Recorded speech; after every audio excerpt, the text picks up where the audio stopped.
तो जब भी किसी का कत्ल होता है तो उस कत्ल के पीछे एक मोटिव होता है, एक मकसद होता है, या तो कोई दुश्मनी होगी या कोई मकसद होगा। मगर कभी कभी क्या होता है कि किसी की जिंदगी सिर्फ इसलिए खत्म हो जाती है कि सिर्फ एक लॉटरी निकलती है और लॉटरी में जो लक्की नाम आता है उसको मार दिया जाता है।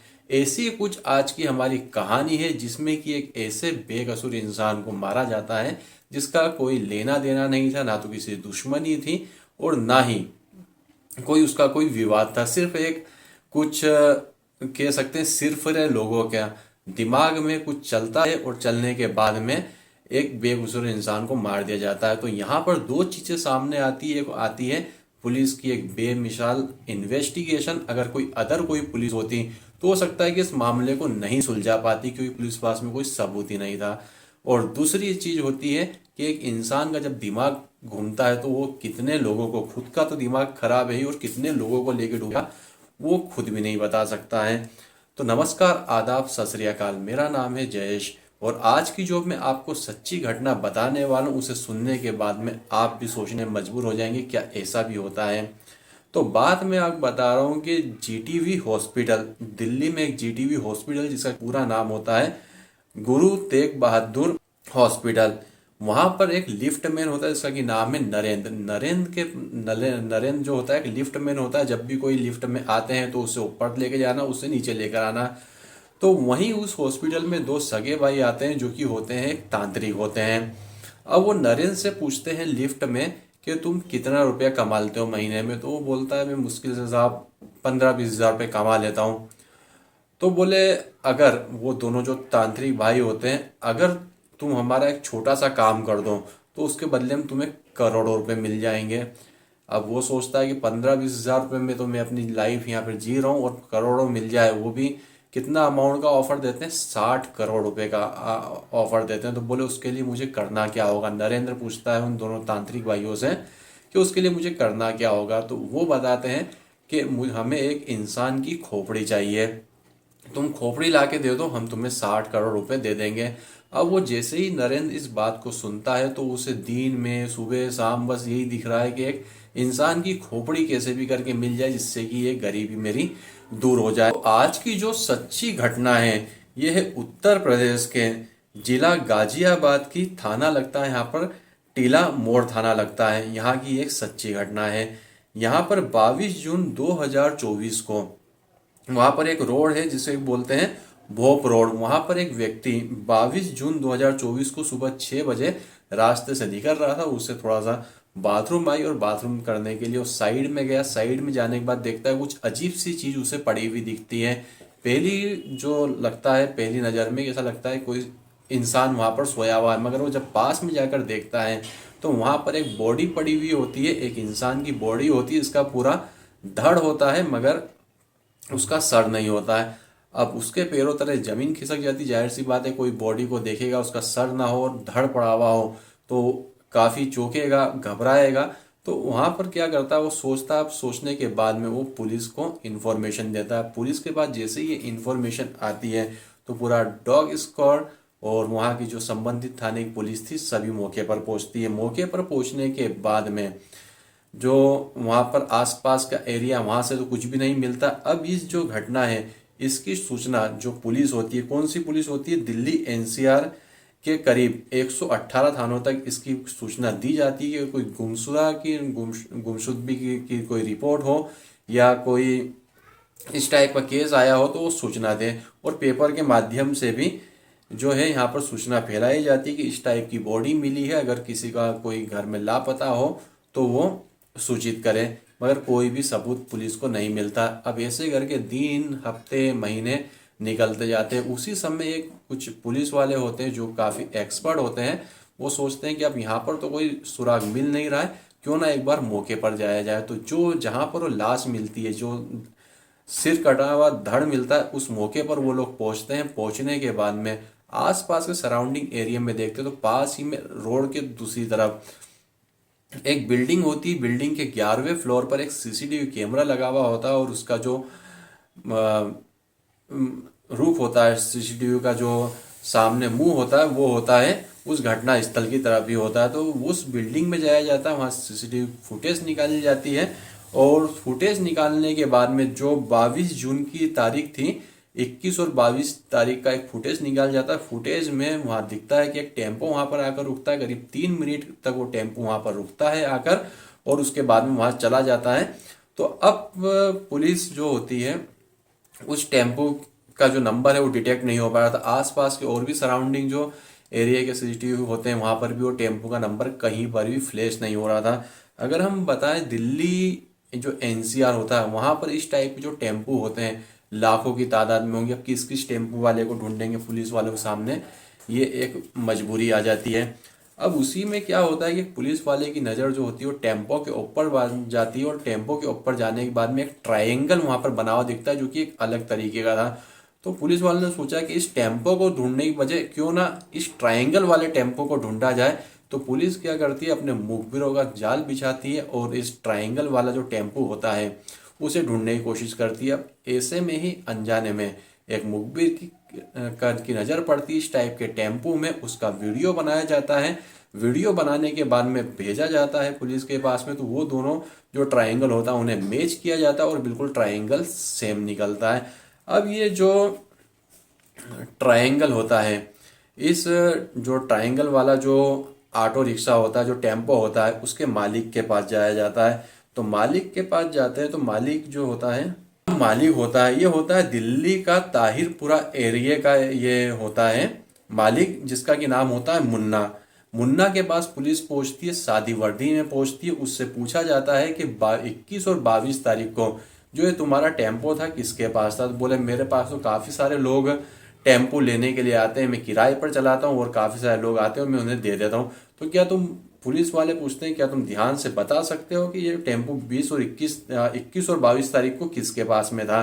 तो डायरी में ऑब्वियसली अगर इतना बड़ा आप किसी को दे रहे हो तो किसी को टेम्पो दे रहे हो तो डायरी में वो एंट्री भी कर रखता है। तो डायरी में एंट्री वो देखता है तो बोले हाँ ये 20 और 21 तारीख को ये जो टेम्पो था मेरा एक भांजा है जिसका कि नाम है विकास उर्फ मोटा, उसके पास में था ये टेम्पो।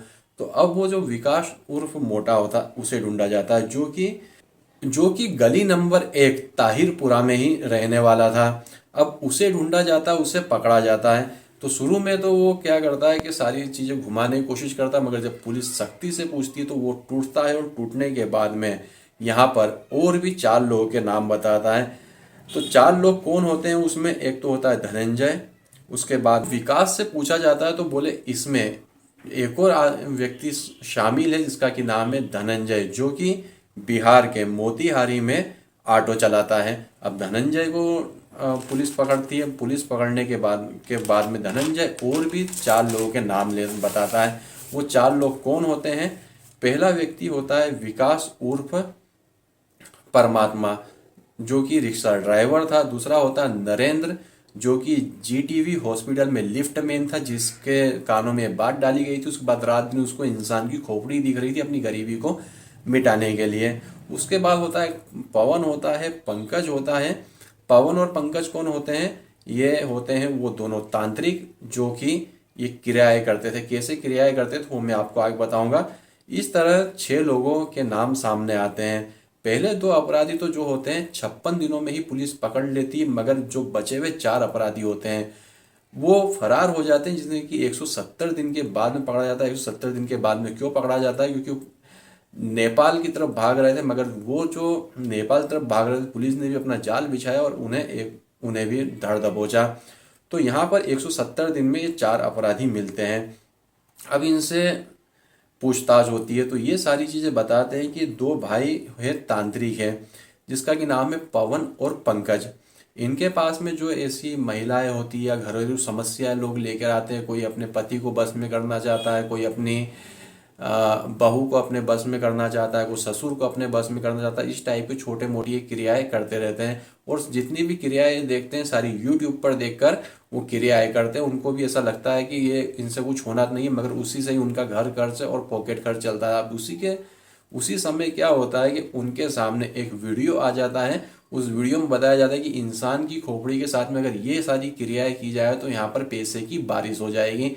तो अब वो लग जाते हैं इंसान की खोपड़ी को ढूंढने के लिए, और ढूंढने के लिए जब वो लगते हैं तो उन्हें मिलता है, नरेंद्र मिलता है, विकास मिलता है, इससे संपर्क होता है। अब जब इनसे संपर्क होता है तो ये क्या करते हैं कि जो लिफ्ट मैन था उन्हें तो इसने 60 करोड़ रुपए का झांसा दिया था कि 60 करोड़ रुपए इंसान खोपड़ी लाने पर दे देंगे, मगर और भी जो 4 लोग थे उन्हें 5-5 लाख रुपए का झांसा दिया गया था। और साथ में ये भी बताया गया था कि एक ऐसी इंसान की खोपड़ी चाहिए जिसे कि अपन खोपड़ी ले, उसके बाद में उसकी कोई तलाश ना करे, गुमशुदगी की कोई रिपोर्ट भी नहीं लिखाए और हमारा काम भी हो जाए। तो ये लोग मिलते हैं राजू कुमार से। तो राजू कुमार बताता है कि जी मेरे पास में ही एक पकौड़ी का ठेला लगाता है, माता पिता उसके पहले ही मर चुके हैं और अपने वो रहता है मामा के साथ में, अगर वो कहीं लापता भी हो गया तो उसको कोई ढूंढने की कोशिश नहीं करेगा।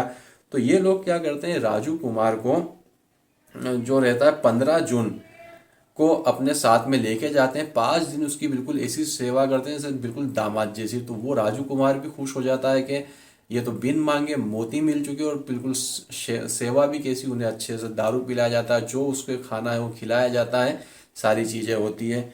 फिर उसके बाद में होता है 5 दिन के बाद में 6वां दिन जैसे ही आता है, उसे गाजियाबाद के टीला मोड़ पंच सिल में लेकर जाया जाता है, कॉलोनी में लेकर जाया जाता है। वहाँ पर क्या करते हैं लोग कि जो ये राजू कुमार होता है उसकी बॉडी में से पहले तो उसका जो होता है गला दबाते हैं और रस्सी मफरल से उसका गला दबाते हैं और पहले उसको मारते हैं। उसके बाद में उसका जो धड़ होता है, जो धड़ से सिर को अलग किया जाता है। अलग करने के बाद में पहले ही इन्हें हिदायत दे दी गई थी कि सर ऐसा चाहिए जिसपे कि कोई भी खरोच ना हो, कोई भी चोट ना आई हो। तो बिल्कुल ध्यान से उसका सिर काटते हैं, सिर को रखते हैं एक बाल्टी के अंदर और जो धड़ होता है वहां से करीब 1 किलोमीटर की दूरी पर, जो कि भोपा रोड होता है, वहां पर फेंकते हैं। फेंकने के बाद में वो जो उसका सर होता है,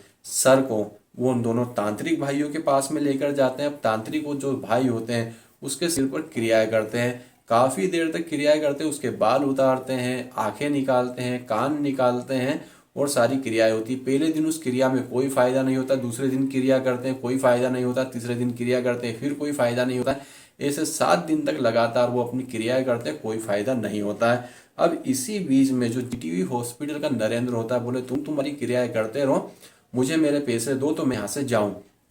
तो वो जो तांत्रिक भाई होते हैं वो बोलते हैं कि जो तुमने खोपड़ी लाके दी है खंडित खोपड़ी है, इसलिए इस पे क्रियाएं नहीं हो पा रही है, क्योंकि इसका जो मुंह है इस पर चोट आई हुई है। अब एक काम करो, तुमको पैसे चाहिए, दूसरी खोपड़ी लेके आनी पड़ेगी तो तुमको पैसे मिलेंगे, मगर खोपड़ी इस बार खंडित मत लेके आना।